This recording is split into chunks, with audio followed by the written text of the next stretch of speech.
পঞ্চায়েতে প্রধান আছে, প্রধানের চেয়ার আছে, ঝাঁ চকচকে ঘর রয়েছে, কেতাদুরস্ত ব্যাপার আছে। উপপ্রধানও আছেন, তার ডিগ্রি আছে, কাজ করার ইচ্ছে আছে, কিন্তু চেয়ার রয়েছে পদের, কিন্তু বাস্তবে সে চেয়ার ভ্যানিশ। तो तुम्हें पता नहीं है कौन? একটু বুঝতে অসুবিধা হলে পরিষ্কার করে গাছতলার ছবিটা দেখুন। উপপ্রধান গাছতলায় বসে পরিষেবা দিচ্ছেন। কেন? পঞ্চায়েতে তার চেয়ার নেই, চেয়ারটাই গায়েব করে দিলেন দুর্নীতিগ্রস্ত পঞ্চায়েত প্রধান। ঠিক কি হয়েছে, কোথাকার ঘটনা? দাঁড়ান সবটাই জানাবো আপনাদের। হুগলির গোঘাট 1 নম্বর ব্লকের কুমুরসা গ্রাম পঞ্চায়েতের ঘটনা। উপপ্রধান উত্তম মোদী বলছেন প্রধানের ঔদ্ধত্য এতটাই বেড়েছে যে তার চেয়ারটা পর্যন্ত রাখছেন না। উপপ্রধান ছলছল চোখে বলছেন তার কথা। তিনি মানুষকে পরিষেবা দিতে চাইছেন, সেই কারণে গাছতলায় বসেই পরিষেবা দিচ্ছেন। চেয়ার নেই, পঞ্চায়েতে বসার জায়গা নেই। কিন্তু পঞ্চায়েত প্রধান রবীন্দ্রনাথ দে, যার বিরুদ্ধে অভিযোগ, যিনি কাঠগড়ায়, তিনি বলছেন এরকম কোনো ব্যাপারই নেই। উপপ্রধানের বসার ঘর, চেয়ার, বোর্ড সবটাই রয়েছে। কোনো মতে উপপ্রধানের বোর্ডটা খুঁজে বের করে দেন। এই যে পঞ্চায়েত প্রধান, দেখুন তার অফিস কত একেবারে কেতা দুরস্ত, ঝাঁ চকচকে রং করা রুম, তার সঙ্গে রয়েছে এলসিডি, সুন্দর লাইট, এলাহি ব্যাপার। কিন্তু উপপ্রধানের ঘর কই? নেই, কোনো অফিস ঘর নেই, বসার চেয়ারটাই নেই মশাই। বিরোধীরা কটাক্ষ করতে শুরু করেছে। বিজেপি নেতা রাজু রানা বলছেন এটা অত্যন্ত নিন্দনীয়, দুঃখজনক ঘটনা। শিক্ষিত মানুষ প্রধানের কার্যকলাপ জানতে পেরে যাবেন, তাই উপপ্রধানের চেয়ারটাকে জাস্ট ভ্যানিশ করে দেওয়া হয়েছে। এই বিষয়ে প্রধান, উপপ্রধান, বিজেপি নেতা প্রত্যেকে কি বলছেন সবটা আমরা তুলে ধরলাম, আর কিছু প্রশ্ন আপনাদের জন্য রেখে দিলাম। গোটা দৃশ্য, গোটা ঘটনা দেখে আপনি কি বুঝছেন? আপনার কি মনে হচ্ছে? আপনি কি সত্যিটা ধরতে পারলেন? দেখতে থাকুন নিউজ বাংলাদেশা।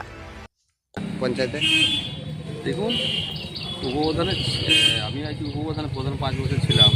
উপপ্রধান থাকার পর দেখলাম যে উপপ্রধানের চেয়ারটাই রাখে না।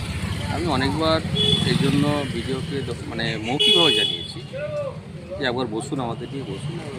পঞ্চায়েতটা কী বলবো, সঠিকভাবে চলছে না বলে মনে হয় আমার যেটা ধারণা।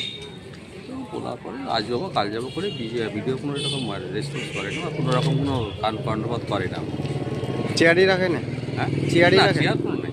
প্রধানের, উপপ্রধানের বা প্রধানের চেয়ার ভালো আছে, উপপ্রধানের কোনো চেয়ার নেই। কতদিন ধরে এটা? প্রথম থেকেই বলেও ছিলেন? হ্যাঁ, এই সেশনে যেটা প্রথম থেকেই উপপ্রধানের চেয়ার নেই। এটা কোন পঞ্চায়েত? এটা কুমুরসা গ্রাম পঞ্চায়েত। কি করবেন,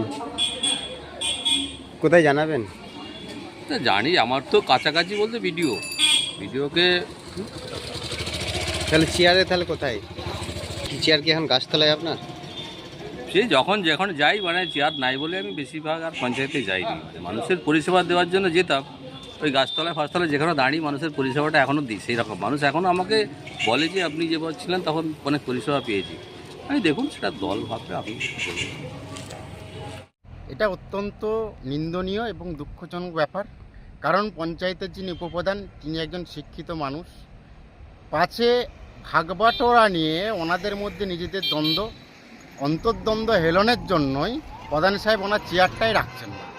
কারণ উনি শিক্ষিত মানুষ, টোটালটা ধরে নেবেন। আর প্রধান সাহেব তো ওর থেকে বড় পান্ডা। উনি তো যে সেই দুর্নীতিটাকে রোকার জন্য ওনাকে হয়তো পঞ্চায়েতের বাইরে বস করিয়ে দিয়েছেন। উনি আবার চেয়ার নিয়ে পঞ্চায়েতের বাইরে বসে আছেন।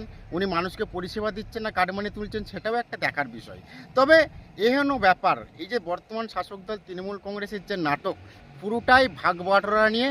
আর পঞ্চায়েতের প্রধান তো সবথেকে বড় দুর্নীতিগ্রস্ত, তাই উনি কোনো চেয়ারই আর পঞ্চায়েতের মধ্যে রাখছে না, শুধুমাত্র প্রধানের চেয়ারটুকু ছাড়া। অত্যন্ত লজ্জার। আপনার নাম? রাজু রানা, মণ্ডল সভাপতি। এরকম কোথাও দেখেছিলেন? এইরকম তো এই প্রথম দেখছি। এই কুমুরসা গ্রাম পঞ্চায়েতের প্রধান এবং তার পুরো যে পঞ্চায়েতের টিম চলছে, এটা অত্যন্ত লজ্জার। আমরা ধিক্কার জানাই যে শিক্ষিত মানুষদের স্থান গাছতলায়, সে কাটমানি তুলুক আর মানুষকে পরিষেবাই দিক। উপপ্রধানের আগে চেয়ার থাকতো, বোর্ড থাকতো, এখন উপপ্রধানের বসার জায়গাই নাই, কি বলবেন? দেখুন, গ্রাম পঞ্চায়েতে আমি বোর্ডে আসার পর থেকে আমাদের যে মেম্বারদের আগের যে ট্রাম ছিল সেখানেও কিন্তু মেম্বারদের বসার জায়গা ছিল না। আমি আসার পর থেকে আমরা গ্রাম পঞ্চায়েতে সমস্ত মেম্বারদের বসার একটা রুম করে দেওয়া হচ্ছে। তার সাথে সাথে স্পেশালি ওখানে উদ্বোধনের একটা চেয়ার এবং ওর বোর্ড কিন্তু দেওয়া আছে। বোর্ড কই দেখাবেন একটু? আর যেটা হচ্ছে যে আগের পঞ্চায়েতে বোর্ড ছিল, উপপ্রধান প্রধান একসাথে পাশে বসতো, এমনটা খবরেও দেখানো হয়েছিল। কিন্তু এখন তো বোর্ডটা বা চেয়ারটাই না, ওই ঘরটাই তো অন্য কাজ হচ্ছে। দেখুন ব্যাপারটা হচ্ছে যে বোর্ডে দেখুন গ্রাম পঞ্চায়েতে কাজ করতে গেলে একটা বিভিন্ন সমস্যার সম্মুখীন হতে হয়, ঠিক কথাই। কিন্তু আমাদের এই সরকারের আমলে একটা সমস্ত গ্রাম পঞ্চায়েতে কিন্তু আলাদা একটা নির্দিষ্ট মাত্রা, অন্য মাত্রা পেয়েছে। তার সাথে সাথে কুমিরসা গ্রাম পঞ্চায়েতে আলাদা করে যে আমাদের মেম্বারদের ঘর হয়েছে, তার সাথে সাথে উপপ্রধানের যে আমাদের বোর্ড আছে সেই বোর্ডটা সমেত ওনার কিন্তু বসার জায়গা অবশ্যই আছে। এই বোর্ড কিন্তু আমি চেয়ারে বসে করিনি, যিনি আগের বোর্ডের প্রধান ছিলেন উনি কিন্তু এই টোটাল উনি দাবি করেছেন ওনার যখন থাকাকালীন ছিল উনি সব বুঝিয়ে দিয়ে গেছিলো, এরকম কিছু থাকেনি। কিন্তু রিসেন্ট এই ঘটনাটা ঘটেছে, এর আগে আপনাদের খবর করেছিলাম তখন তারপর থেকে এই ঘটনা। উনি বক্তব্য রাখছেন বোর্ড এবং চেয়ার নেই, তাই তো?